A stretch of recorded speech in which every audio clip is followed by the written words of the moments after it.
Welcome back, my friends. It has been a few days since I published a video on real estate. But if you have been following this channel or any of the many other real estate channels, you know real estate prices are generally declining. That has been true for at least the last 2 quarters and maybe even longer. Buyer demand for homes is softening significantly. Traffic in new model homes has thinned out a lot. And contract cancellations have spiked. Buyers are sensing that house prices are falling and delaying their purchase decisions, waiting for a better deal. Sellers are more of a mixed bag. Some sellers, such as institutional or iBuyers, are systematically selling for whatever the market will pay. So, they are lowering prices every week in order to sell their houses. But most sellers refuse to accept that house prices are going lower. So, if they think that they cannot get the price that they want, they refuse to sell. And this is largely because nobody really knows what the future holds with regard to house prices. Actually, I would say that this is a much more balanced and fair market. The only buyers that are buying are ones who need to buy. And the only sellers selling are ones who need to sell. The United States is teetering on the brink of a recession. And a record number of new houses are coming onto the market in many cities. Now, over 25% of new home prices are discounted. Rising interest rates have caused homebuilder confidence to tank. The average interest rate on the 30-year fixed mortgage was more than 7% this week. That rate was 3% at the beginning of this year. Persistent inflation is causing higher costs for labor and materials. Higher costs for land are driving up development costs. So, new home builders are caught in a market squeeze. Redfin CEO Glenn Kelman is predicting the biggest U.S. housing crash since the Great Recession. Sensing that home prices are in free fall, home buyers are now pulling back from the market. But, is this just a market correction? Or, is this a housing crash? What does this mean for new home development? What does this mean for the future of the economy? And, what does it mean for the future of the United States? But, before we get into that, please press the like button and leave us a comment below. Please hit the subscribe button and hit the bell icon so that you are notified of upcoming videos. Today we hear news that home sales declined for the 9th straight month in October. Higher interest rates and raging inflation is keeping buyers on the sidelines. Sales of existing homes fell 5.9% from September to October. Existing homes are now selling at the slowest pace since December 2011. Home sales are now 28.4% lower as compared to last year. Even as sales are slowing down, housing supply is still stubbornly low. As of the end of October, there were 1.22 million homes for sale. That is down 1% both month to month and year over year.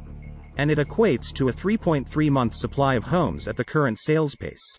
Typically, a balanced market is often considered to be a 6-month supply of homes for sale.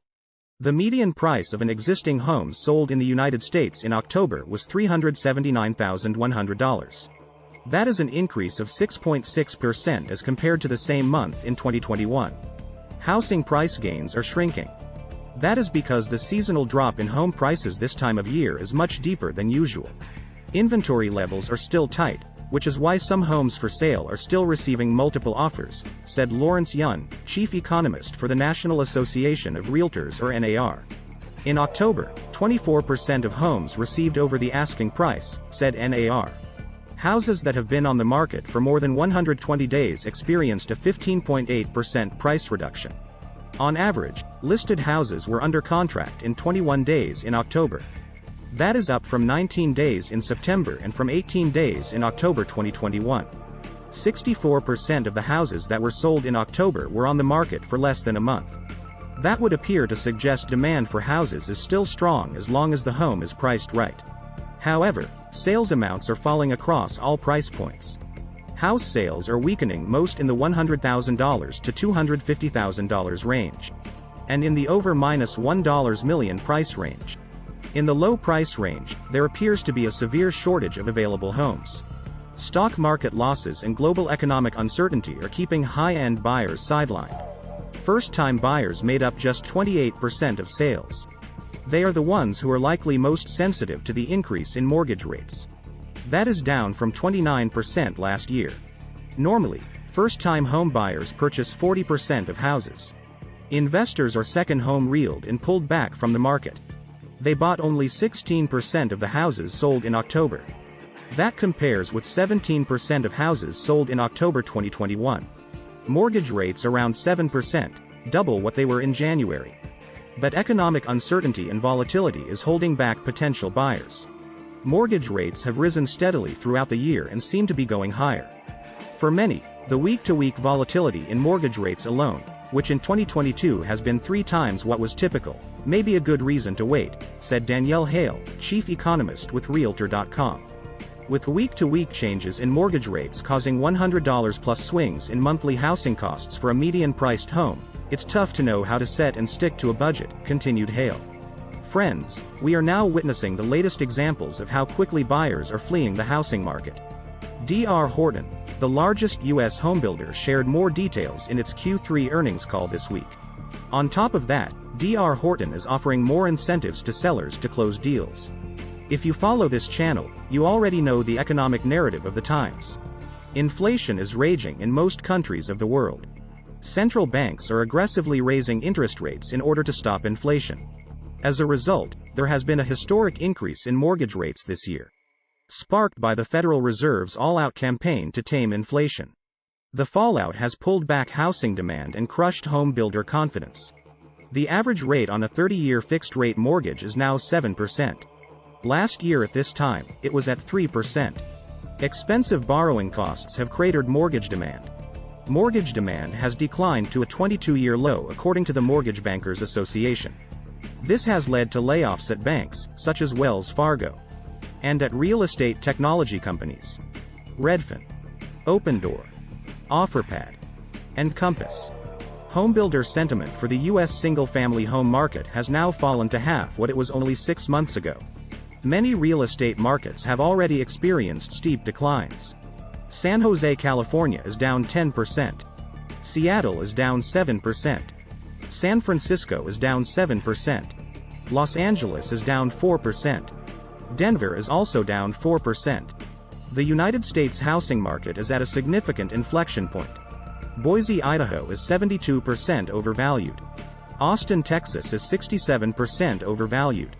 Ogden, Utah is 64% overvalued. Las Vegas, Nevada is 61% overvalued. Atlanta, Georgia is 58% overvalued. Phoenix, Arizona is 57% overvalued. Provo, Utah is 57% overvalued. Homebuilders are having to offer aggressive discounts. And they are canceling new building projects. Housing developers are seeing the pace of new home site visitors is slowing down. Customers are canceling contracts. This could lead to the perfect storm that culminates in a foreclosure crisis.